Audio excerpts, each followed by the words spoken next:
Indiana Hoosiers, 40 years to the day that Bob Knight picked up a chair and threw it at an official, which I just can't even imagine.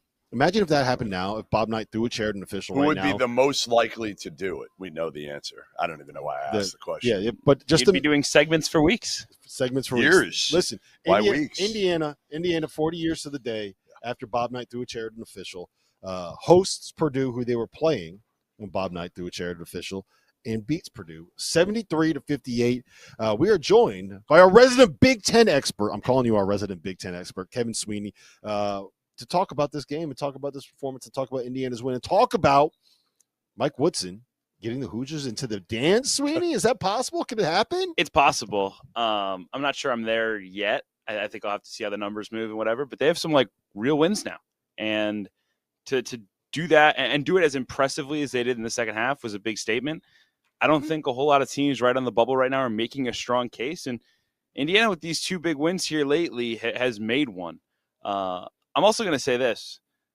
People have seen this on social media now. The chair, they brought the actual chair, supposedly. I'm still not sure I believe it's actually the chair. I believe it. But if this is actually the chair, I mean, Woody's got to travel with this thing. He's got to sleep with it, Forever. eat with it. Yeah, Everything he does has to be with the chair. I mean, the way they played in the second half, I mean, this chair's got to come with Indiana the rest of the season if they got any hope. That's the most impressive part about it, right, is that Indiana was down 37-25 at halftime. They gave up a 24-4 run at the end of the first half, and it looked like I got to imagine it wasn't the loudest that Bloomington's ever been. It was rowdy at the start. It wasn't really rowdy when it was going into the break, and they come out in the second half. Braden Smith kicking the ball all over the place. Indiana's getting out in transition. Trey Kaufman-Wren's getting in a little bit of foul trouble, and they go on a 28-3 run, Jeff. 28-3 run. Yeah, they didn't even make threes. They didn't really make threes today. Trey Galloway was great in the second half, and this is a team that is playing for something, right? They know they're not that far off the bubble. They know they have talent. They've been criticized. They've been questioned all year. Now it's a pride thing, for these kids. I think before it's easy when you're making all this money and then a payroll over $5 million. It's a little bit easy to kind of, feel yourself. Now it's everywhere around campus. People are looking at you and you got to respond. Like, to me, and some of these guys, I give Anthony Leal, Luke Goody, and Galloway have played with heart. And then you've got, Ballo and Mbako coming off the bench today for a reason, because they have been up and down throughout the course of the year.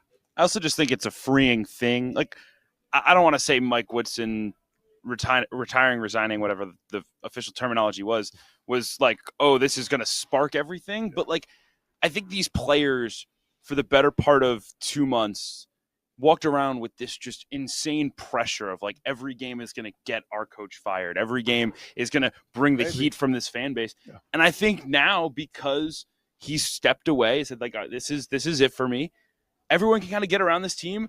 The team can say, all right, like, who cares? Let's give it a shot. Let's do it for Woody. Yeah, like, it's them, and I give them credit, right? Like, these guys have they could have called it quits. And I thought they did. I mean, the Illinois game was as atrocious a performance as I have seen from a basketball team this year. But I do think you're right, Jeff, that some of these older guys like Leal have brought a spark. Yes, play them. And I think overall it's raised the level for everybody. Like, I think Ballo's been more competitive. I think Renew was really, really good today and a game changer. I mean, look, Malik Renew is one of the most talented players in the Big Ten. When he is – talent is not the issue. When it comes to Indiana, talent is not the issue. How many times did we see him this season just not show up, roll over, and die? But when they actually show up and they want to play, they won at the Breslin Center. No one wins at the Breslin Center.